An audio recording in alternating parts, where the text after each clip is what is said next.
இந்த கர்மாவை பத்தி நீங்க அந்த இப்போ ரமண மகரிஷி, ஸ்ரீ ராமகிருஷ்ண பரமஹம்சர்லாம் இருந்தாரு.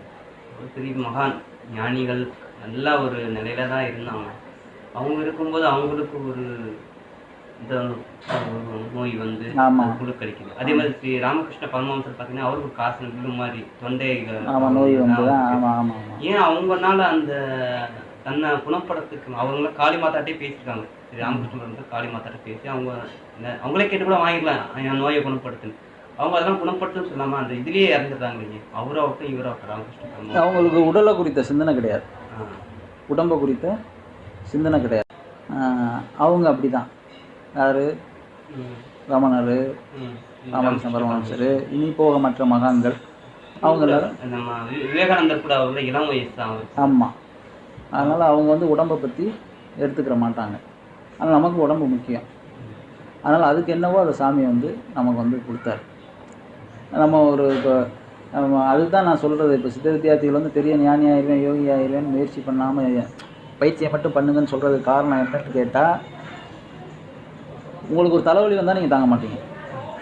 உண்மை அதுதானே? ஒரு தலைவலி வந்தால் தாங்க முடியாது இல்லையா? ஆனால் ராமகிருஷ்ணர் வந்து வருஷ கணக்கில் அந்த புத்துநோயை கன்னத்திலே வச்சுக்கிட்டு காலத்தை கடத்தியிருக்காரு. அவ்வளோ பேருக்கு ஆசீர்வாதம் பண்ணியிருக்காரு, வேலையை பார்த்துருக்காரு.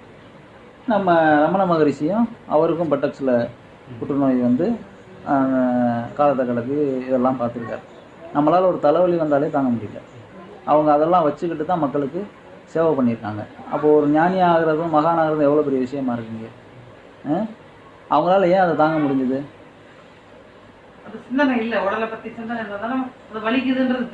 அது ஒன்று. ரெண்டாவது என்னன்னா, அவங்க தான் யாருன்னு தெரிஞ்சதுக்கு அப்புறம் தான் அவங்களுக்கு இந்த நோயே வருது. ஆரம்பத்தில் வரல. 2 பேருக்குமே இளமை காலங்களில் அவங்களுக்கு எதுவுமே வரல. தான் யாருன்னு தெரிஞ்சு உணர்ந்து மனம்னா என்ன, ஜீவன்னா என்ன, இந்த உலகம் என்ன, நான்னா என்ன, அகங்காரம்னா என்ன, விழிப்புணர்வுனா என்னன்னு தெரிஞ்சு அதுக்கப்புறம் எவ்வளவோ காலங்கள் போனதுக்கப்புறம் தான் அவங்களுக்கு இதெல்லாம் வருது. இது வந்து ஏன் வருது அப்படின்னா, எவ்வளோ பேருடைய வினைகளை வந்து சரி பண்ணுறாங்க அவங்க. அப்போ அவங்களுடைய அந்த கர்மா வந்து அந்த எதிர்வினை, ஏன்னா அவன் பண்ணதுக்கான பாதிப்பை வந்து அவங்க ஏற்றுக்கிற மாதிரி அதனுடைய இதுதான் வந்து அவங்க எடுத்துக்கிறாங்க. அப்போ அதை நம்ம அனுபவிச்சு தான் ஆகணும் அப்படின்னு சொல்லி அவங்க அந்த தத்துவத்தில் வந்து அப்படியே இருப்பாங்க. ஏன் அனுபவிச்சு தான் ஆகணுன்ற அந்த கருத்து வரும்போது, இதை நம்ம இப்போ சரி பண்ணிட்டோம்னா இதை அனுபவிக்காக திரும்ப வரணும். அதனால் அதை அனுபவித்து சரி பண்ணிடுவோம். அதுதான் இப்போ நீங்கள் கேட்டீங்கல்ல, அதுதான் அந்த பதில். புரியுதா? அதுக்காக அவங்க அதை அனுபவிப்பாங்க. அது மாதிரி தான் இப்போ செல்வையாவும் அனுபவிச்சது. இதை அனுபவிப்போம்னு சொல்லி அனுபவித்து அவர் வந்து போயிடுறாரு. ஆனால் அந்த நிலைக்கு போயிடுறாங்க அவங்களால அந்த நிலைக்கு போக முடியும். இப்போ நம்மளும் வித்தியாசம் அடுத்த பிரிவான நிலைக்கு தான் நம்ம முயற்சி பண்ணிட்டுருக்கோம்.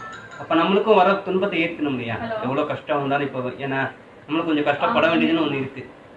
இப்போ நம்ம அவ்வளோ துன்பங்களும் நம்ம எடுத்துகிட்டு தானே இருக்கணும். ஆமாம். இப்போ அப்பா இருப்பார், காப்பாற்றுறது சரி பண்ணிட்டு அது என்ன வரக்கூடாது. இல்லை, நான் வித்தை கொடுக்கும்போது அப்படி சொல்லவே இல்லையே உங்களுக்கு. இல்லை, பொதுவாக சொல்கிறேன். நான் வந்து சித்த வித்தை கொடுக்கும்போது சாமி இருக்கார், உங்களெல்லாம் பார்த்துக்குவார், காப்பாற்றிக்குவார், உங்கள் தொழிலெலாம் அவர் பார்த்துக்குவார், நீங்கள் கோடீஸ்வரன் ஆயிடுவீங்க, பணம் வந்துடும், சந்தோஷமாக இருப்பீங்க அப்படின்னு நான் சொல்லியிருக்கேன்னா?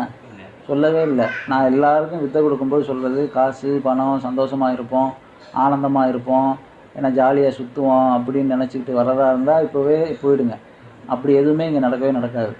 நீங்கள் அடுத்து பிறக்காமல் இருக்கணும், முக்தி நிலை அடையணும், ஜீவன்னா என்ன, ஜீவன் என்ன தன்மையில் இருக்குது, அது எங்கே போய் ஒடுங்குது அப்படின்னு தெரிஞ்சுக்கிறதா இருந்தால் மட்டும்தான் அந்த வித்தைக்குள்ள நீங்கள் வரணும். இல்லைன்னா வராதிங்கன்னு சொல்லி தான் நம்ம வந்து கொடுக்குறோம். வேறு எந்த ஆசை வார்த்தைகளும் நம்ம காட்டுறதும் இல்லை, சொல்கிறதும் இல்லை. சாமி அப்படி ஒரு வேலை செய்யவே மாட்டார். அதை தான் நான் ஏற்கனவே சொன்னேன். அதுக்காக சாமி கவனிக்காமல் இருக்கவும் மாட்டார். நீங்கள் எப்படி இருக்கீங்களோ அதை வச்சு தான் அவரும் உங்களுக்கு வேலை செய்வார். அதில் எந்த மாற்று கருத்தும் கிடையாது. ஏன்னா எனக்கு பூரணமாக சாமியினுடைய அடிப்படை வேலையிலேருந்து தான் எல்லாமே எனக்கு கிடைச்சது, எனக்கு நடக்குது எல்லாம். இப்போ நான் அனுபவிச்சிருக்க எல்லா விஷயங்களும் அப்படி தான். ஆமாம், எல்லாம் அவர் கொடுத்தது தான். அதில் எந்த மாற்று கிடையாது. ஏன்னா நான் அப்படி இருந்தேன். உங்களுக்கு ஒரு துன்பம் கொடுத்துருப்பாருங்க, கஷ்டம் துன்பம். ஆமாம், வந்திருக்கு. ஆமாம் ஆமாம், நான் தான் செத்து தானே போயிட்டேன்.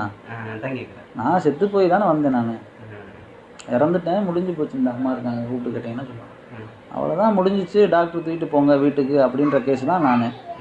என்னைய சாமி திரும்ப உயிரை கொடுத்து கொண்டு வந்தார். என்ன கொண்டு வந்து இந்த இன்னைக்கு உட்காந்துருக்கோம். அதெல்லாம் செய்வார். அதாவது இப்ப நீங்க சொன்னீங்களா அந்த மாதிரி போயிட்டு அதுக்கப்புறம் திருப்பி நீங்க வந்து உங்க அந்த ஆத்மா அந்த திருப்பி ஆத்மா வந்து அது உடம்புக்குள்ள நுழைய டைம்ல ஒரு அதிர்வு வரும் பார்த்தீங்களா? ஆமாம் ஆமாம். அது இன்னொரு இடத்துல இருக்கிறவங்க நிலைகளுக்கு வந்து அந்த உடம்பு வந்து நீங்க படுத்திருக்கிற மாதிரி அந்த ஒரு அதிர்வு அவங்களுக்கு கொடுக்குதுன்னா அப்ப அதுக்கு என்ன அர்த்தம்? ஒரே வேவ்லென்த்தில் இருக்காங்கன்னு அர்த்தம், ஒரே உணர்வில் இருக்காங்கன்னு அர்த்தம். அவங்களோட அதிகமாக ஸ்பரிசப்பட்டுட்டு இருக்காங்க. அவங்கள நினைச்சிட்டு இருந்தாலே ஸ்பரிசப்படுதல் ஸ்பரிசப்படுதலாக தான் அது அர்த்தம். அந்த மாதிரி வரும் அது. ஆமாம், அதுதான் இப்போ பெரிய மகான்கள்லாம் சமாதி ஆகும்போது குறிப்பிட்ட ஒரு 3 பேருக்கு தான் தெரியும். இப்போ செல்வையா சமாதி ஆகிட்டாருன்னு எனக்கு 3 எனக்கு தெரிஞ்சிருச்சு. அவங்க ஃபோன் பண்ணி சொல்கிறதுக்கு முன்னாடி எனக்கு தெரிஞ்சிருச்சு. அது சமாதி ஆகிட்டாருன்னு எனக்கு தெரிஞ்சிருச்சு. நான் தான் உசுப்பி எல்லாருக்கும் சொல்லிட்டேன் வீட்டில், என் வீட்டில். அது மாதிரி சென்னையில் ஒருத்தருக்கு தெரிஞ்சிருக்கு. நான் எங்கே இருக்கேன், நான் எங்கள் வீட்டில் இருக்கேன். செல்வையா வீட்டில் இருந்து 20 கிலோமீட்டர் தள்ளி இருக்கேன். சென்னை எத்தனை கிலோமீட்டர் தள்ளி இருக்குது அவருக்கு தெரிஞ்சிருக்கு. அவர் எனக்கு 5:30க்கு ஃபோன் பண்ணுறாரு, அண்ணன் சமாதி ஆகிட்டார் போல அப்படின்னு. எனக்கு உணர்வு தெரிஞ்சிருச்சு. நான் சமாதி ஆகிட்டார் அப்படின்னு. அதே மாதிரி இன்னொருத்தருக்கு போய் தெரிஞ்சிருக்கு. அது வந்து அந்த நெருக்கமாக சிங்கப்பூரில் ஜஸ்டின் சொல்லி அந்த மாதிரி கொடுப்பார்ல, அவர் அதில் எக்ஸ்பர்ட்டு. அவருக்கு தெரிஞ்சிருக்கு. அவர் எனக்கு ஃபோன் பண்ணுறாரு, என்ன அண்ணன் சமாதி ஆகிட்டார் போல அப்படின்னு. அப்போ எங்கள் 3 பேருக்கும் ஒரே ஒத்த உணர்வாக வந்திருக்கு. இது நாங்கள் என்னென்னா அவங்களோட ஸ்பரிசப்பட்டிருக்கோம்.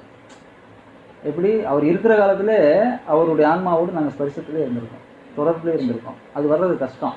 அப்படி வந்தால் மட்டும்தான் நம்ம வந்து குருவை ஏற்றுக்க முடியும். இல்லாட்டி அது ஏற்றுக்க முடியும் யாராக இருந்தாலும். அப்போ நீங்கள் இப்போ இந்த சமீப காலத்தில் ஒரு 1.25 வருஷத்தில் இந்த மாதிரி ஆயிருக்குங்களா? எனக்கு ஆகிருக்கு. இப்போ தான் இந்த பழைய வீட்டில் நடந்தது, ஒரு தடவை நடந்தது, அந்த மாதிரி ஆகிருக்கு. நான் மரணத்தில் இருந்து வந்தேன்னு சொன்னது நான் ஃபிசிக்கலாக வந்து நான் டெத்து அந்த ஸ்டேஜ் நான் சொல்கிறேன். அதுதான் உங்களுடைய அந்த நினைவு ஆற்றல் வந்து ஸ்பரிசப்பட்டுகிட்டே இருக்கும், என்னை சுற்றி அந்த வேவ்லென்த்லேயே வச்சுக்கிட்டே இருக்கும். அப்போ ஏதாவது முக்கியமான நிகழ்வு நடக்குதுன்னா தெரியப்படுத்தும், அவங்களுக்கு வந்து தெரியப்படுத்தும். அது நடக்கும், அது இயல்பாக வரும். அது என்னன்றது தெரியாதனால அது இயல்பாக வரும். அது மாதிரி இப்போ நீங்கள் சொல்கிற மாதிரி நிறைய பேர் இருக்காங்க. ஆமாம், நிறைய பேர் அவங்களாம் வரல, சந்திக்கல. அந்த மாதிரி நிறைய பேர் இருக்காங்க. ஆமாம், அவங்க கூப்பிட்டே கன்ஃபார்மே பண்ணுவாங்க, இதுதான் உங்களுக்கு நடந்தது அப்படிம்பாங்க. நான் ஆமாங்க நடந்தது அப்படின்னு சொல்லுவேன். அந்தளவு கிளியராகலாம் இருக்காங்க ஆள். ஆமாம், அந்த மாதிரி ஸ்டேஜெல்லாம் வரணும். நம்ம அதுக்கு வந்து பிரயாசப்படணும், அதுக்காக இது பண்ணணும்.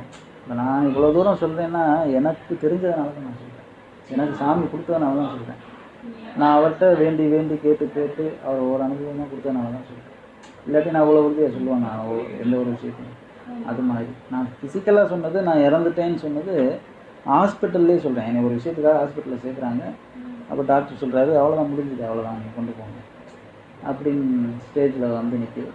அப்போது அதை மீறி ஒரு சம்பவம் நடந்து நான் எந்திரிச்சு செல்வையா வந்து பார்த்துட்டு கூட என்னடா அப்படின்ட்டு, சரி காலைல வந்தேன்னா பார்ப்போம், போயிட்டு வரேன் அப்படின்னு போயிட்டார் அசால்ட்டு. அவ்வளோதான். அவர் அப்படி தான் எப்போவுமே போயிட்டார். நான் அப்புறம் சரியாகுது. அப்புறம் 3 மாதம் 4 மாதம் படுக்கையாகவே இருக்கேன். அதுக்கப்புறம் திரும்ப எந்திரிக்கிறேன். 4 மாதம் பெட்லேயே தான் இருக்கேன். எனக்கு ஒரு ஆள் வச்சு பார்க்குறாங்க. நான் திரும்ப அப்படியே எந்திரிக்கிறேன். எந்திரிச்சு திரும்ப வரேன். நேராக போய் செல்வையா தான் பார்த்தேன். நல்லா வந்துட்டியா, சரி வா இது கவனமா அப்படின்னு. அப்படி தான் என்ன நடந்தது, எது நடந்தது அந்த விசாரணைக்கெலாம் அவர் போகல. அதுதான் ஒரு ஞானத்துக்குரிய அறிகுறி. ஆமாம், சும்மா உட்கார வச்சு வரலாறுலாம் கேட்டுட்டுலாம் இருக்கிறது அது இதாக. அது மாதிரி நடக்கிறதுக்கு வாய்ப்பு இருக்குது. அதனால் நீங்கள் யாரும் பயந்துடாதீங்க, என்னடா நமக்கு அப்படி வந்துடுமோ அப்படின்லாம். அந்த மாதிரியெல்லாம் வராமல் தான் நீங்கள் போகிறதுக்கு தான் சில வழிகளை நான் சொல்லிகிட்டே இருக்கேன். அதெல்லாம் வேண்டாம், நம்ம வாட்டுக்கு இயல்பாக போயிடுவோம். ஏன்னா எனக்கு ஏற்கனவே போயிட்டு வந்த பாதைன்றதுனால அந்த இடத்துல முள் இருக்குன்னு எனக்கு தெரியும், பள்ளம் இருக்குன்னு தெரியும், என்ன நிறைய தண்ணி இருக்கும், ஆழம் இருக்கும், முதல்ல இருக்கும்னு எனக்கு தெரியும். அதனால் நான் சொல்லி கூட்டிகிட்டு போகிறேன். சரி இங்கிட்டு வேணா, இங்கிட்டு போயிடுவோங்க அப்படியும் சாமி பார்ப்பார். நீ இப்படிலாம் வேலை பார்க்குறியா, சரி இரு நான் ஏதாவது ஒன்று கொடுத்து தான் அனுப்புவேன்னு சொல்லி ஏதாவது ஒன்று செய்வார். அதுக்கு நம்ம பயந்துடக்கூடாது. சரின்னு ஏற்றுக்கிறேன். சரியா அப்படியா, சரிங்க சாமி பரவாயில்ல கொடுங்க அப்படின்னு சொல்லிவிட்டு அதை அனுபவிச்சுட்டு அப்புறம் திரும்ப எப்படியும் ஒரு 10 இதுலேருந்து தப்பிச்சிருப்போம்ல, 10 விஷயத்துலேருந்து தப்பிச்சிருப்போம்ல. சரி ஒன்று அனுபவிச்சுட்டு போவோமே சாமிக்காக அப்படின்னு சொல்லி அனுபவிச்சுட்டு நம்ம அப்படியே தப்பிச்சு ஓடிடணும். அதுதான் அதில் உள்ள சூட்சம். அதுதான், வேற ஒன்றும் இல்லை. அது நம்ம இப்போ தெரிஞ்ச போய் வந்த ஆளுங்க சொல்கிறதுனால புதுசாக அவங்க நீங்கள் போங்க அப்படின்னு அனுப்பிச்சிட்டேன்னா அந்த 9 கலந்து தானே போகணும். அவங்க முள்ளுக்குள்ளே போய் விடுவாங்க, நீங்கள் கல்லில் போய் காலை வைப்பீங்க, பள்ளத்தில் விழுவீங்க. எல்லாம் ஒருத்தர் ஒவ்வொன்றிலையும் விழுந்துட்டு ஒருத்தர் தூக்க முடியாத நிலைமைக்கு வந்துடக்கூடாது இல்லையா. ஆனால் சாமின்னு ஒருத்தர் இருக்கார்ல, அவர் தூக்கிடுவார் எல்லாத்தையும். என்னன்னா அந்த அந்த பரீட்சை வந்து ஜாஸ்தியாக இருக்கும், வேறு ஒன்றும் கிடையாது. அது நீங்களே அனுபவிக்கிற மாதிரி இருக்கும். விழுந்துட்டோம், எந்திரிச்சிருவோம், கொஞ்சம் லேட்டாக எந்திரிப்போம், அவ்வளோதான். ஆமாம், உணர்த்தி எழுப்பி கூட்டிகிட்டு போகலாம். அதுதான். ஐயா நான் ஒன்று கேட்குறேன். வெள்ளிக்கிழமை அன்னைக்கு வந்து பார்த்தீங்களா, நீங்கள் ஜெபம் முடிச்சுட்டு வந்தீங்க. நான் அப்படி வந்தாலும் உங்கள் ஃபேஸ் பார்த்தேன். இந்த தங்க பேப்பரில் இருந்ததுன்னா அந்த எதில் வந்து கண்ணாடி வச்சா ஒரு மாதிரி இருக்கும் பாருங்க. அந்த மாதிரி உங்கள் ஃபேஸ் நான் பார்த்தேன் அன்னைக்கு. நான் அப்பயே அம்மா கிட்ட சொன்னேன், ஐயா ஃபேஸ் வந்து எப்பயும் இல்லாத ஒரு மாற்றம் இருக்குது, ஒரு வித்தியாசமா தெரியுது எனக்கு அப்படின்னு சொல்லிட்டு நாங்கள் பார்த்துட்டு வந்துட்டேன். அது ஒன்றும் இல்லை இல்லையா? ஆஹா, இங்கே உட்காந்து பேசியிருந்தீங்க பார்த்தீங்களா, அப்போ வந்து எங்கள் வீட்டில் பட்டினத்தார் படம் வச்சுருக்கோமா பார்த்துருக்கீங்க. அதே ஃபேஸ் தான் எனக்கு தெரிஞ்சது ஃபேஸ். ரொம்ப நேரமாக உத்து பார்த்துன்னு இருந்த பாருங்க. பார்த்துட்டு நீங்கள் டக்குன்னு திருவிழா இறங்கும் பார்த்தீங்களா. ஐயோ ஃபேஸ் வந்து எப்பவுமே போல இல்லை. நான் அம்மா கிட்ட சொன்னேன், எப்பயும் போல எனக்கு மாற்றம் தெரியுது. அதான் நான் சொல்கிறேனே, இல்லைம்மா இதில் வந்து ஒரே ஒரு தத்துவம் தான். அதுதான் என்ன என்னன்னா, நீங்கள் உங்களை உணர்ந்துட்டீங்க, நீங்கள் யார் அப்படின்னு தெரிஞ்சிருச்சுன்னு வச்சுக்கோங்களேன், நீங்கள் யாராக வேணாலும் மாறலாம். தனக்கு ஒரு ஜீவன் இல்லை, அனைத்து ஜீவனுமாய் யார் சொல்கிறா? வாடிய பயிரை கண்ட போதெல்லாம் வாடிகிறேன்னு யார் சொல்கிறா? வள்ளலார் சொல்கிறார். எல்லாரும் எனக்கு ஜோதியாக தெரியுறாங்க அப்படின்னு சொல்கிறார். யார்? வள்ளலார். நபிகள் நாயகம் பார்க்கும் தூரமெல்லாம் அல்லாவை தவிர வேறு எதுவுமே இல்லைன்ற. மரம் செடியிலேருந்து கொடியிலேருந்து மனிதர்கள்லேருந்து நாய் நரியிலேருந்து அத்தனை பேரும் என்ன சொல்கிறாரு? பார்க்க நான் எங்கெல்லாம் எவ்வளோ தூரம் என்னுடைய பார்வை போதோ அது பூரா அல்லாவை தவிர வேறு யாருமே கிடையாதுன்றார். எனக்கு கிட்டத்தட்ட இப்போ நபிகள் நாயகம் மாதிரி தான் என் செல்வாயும் வளர்ந்துட்டு போயிருக்காங்க. ஏன்னா அவரும் ஒரு 5 பைசா எடுத்து வைக்க மாட்டாங்க. ஒரு வாட்டி அப்படிதான் அவங்க ஒய்ஃப் வந்து ஹஸ்பண்டுக்கே தெரியாமல் நாளைக்கு தேவைப்படும்னு சொல்லிட்டு ஒரு 2 தினார் என்னமோ எடுத்து வச்சுட்டாங்க. நைட் தூங்கும் போது ஆழ்ந்த தூக்கத்தில் என்ன பண்ணியிருக்காங்க, உங்கள் மனைவியை இருந்துச்சு, நீ பைசா எடுத்து வச்சுருக்க, கதவை திறந்து கொண்டு போய் வெளியே கொடு, நாளைக்கு நம்மளுக்கு தேவைப்படும்ல. அப்போனா ஏக இறைவன் நம்ம வந்து அல்லாஹ் வந்து நம்பலன்னு அர்த்தம். இந்த நேரத்தில் யார் வருவா? இல்லை, நீ வாசலை திறந்து போய் நில்லு, ஒருத்தர் வருவார், அவர் கையில் கொடுத்துட்டு வா அப்படின்ட்டாராம். இப்போ நீங்கள் சொன்னீங்களா, என் செல்வம் என் கூட இந்த நாளைக்கு பாலுக்கு கூட எதுவும் வச்சுக்க மாட்டார், கொடுத்துருவாருனால எனக்கு டக்குன்னு அந்த மாதிரி தான். ஆமாம், அது மாதிரி அந்த தத்துவத்துக்கு வந்துட்டோம் அப்படின்னா நீங்கள் என்ன நினைக்கிறீங்களோ அந்த உருவமாட்டக்குன்னு மாறி இல்லையா நினைக்கவே நான் தான் அப்போதானே வந்தேன். இல்லை, அதுதான் உள்ள வரத்துக்கும் நீங்கள் ஜெபம் முடிச்சுட்டு வந்து சாப்பிட்டு அந்த பிளேட் எடுத்துட்டு போனீங்க, டக்குன்னு பார்க்கும்போது எனக்கு அந்த இது தெரிஞ்சுது. அதுதான் அது எதனால ஐயா இப்படி? அதுதான் அது உணர்வில் இருக்கிறது தான், வேறு ஒன்றும் கிடையாது. அதுதான் அது மனசில் பதிவாயிருக்கு, எல்லாமே மனசில் தான் ரெக்கார்ட் ஆகும் பூரா. சரியா? நம்ம மனசை கொண்டு போய் ஒடுங்குற ஜீவனில் ஒடுங்குற பயிற்சியை பண்ணிகிட்டு இருக்கோம். ஏன்னா இதில் எது ஆழமாக பதிஞ்சுதோ அதை பூரா அது இந்த மாதிரி சிம்டம்ஸ்லையும் சரி மற்றதுலேயும் சரி தானாக தூக்கி போடும், ஒவ்வொன்றா வெளியில் தூக்கி போடும். அது அழுகையாக வரும், சிலருக்கு சிரிப்பாக வரும், சிலருக்கு கோபமாக வரும், சிலருக்கு விரக்தியாக வரும். அது தெளிவா இருக்குன்னு நான் சொல்றேன் இல்லையா, இது எது வந்தாலும் அப்பா பார்த்துப்பாரு, அப்பா பார்த்துக்கலாருன்னு சொல்லிட்டு அந்த சிந்தனையும் இருக்கு இல்லையா? அது உங்களுக்கு இருக்கிறது தான், அது அதனுடைய வேலையை செய்யும், நீங்கள் உங்களுடைய வேலையை செய்கிறீங்க. அப்போ நான் வேற அது வேற மனசு வேற? எல்லாம் ஒன்று தான். எல்லாம் ஒன்று தானே? ஆமாம், எல்லாம் ஒன்று தான். அது நீங்கள் ஒரு நூலையில் புரியாமல் இருக்கீங்க. இல்லை, புரியாதனால தான் இந்த சிக்கல், அந்த மற்ற எண்ணெய் சிக்கல் சிந்தனை சிக்கல் வர்றது காரணம் அதுதான். அதை சரியாக புரிஞ்சுக்கிறதுனால தான் அந்த சிக்கல்லாம் வருது.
அதை நம்ம கன்ஃபியூஸ் பண்ணக்கூடாது.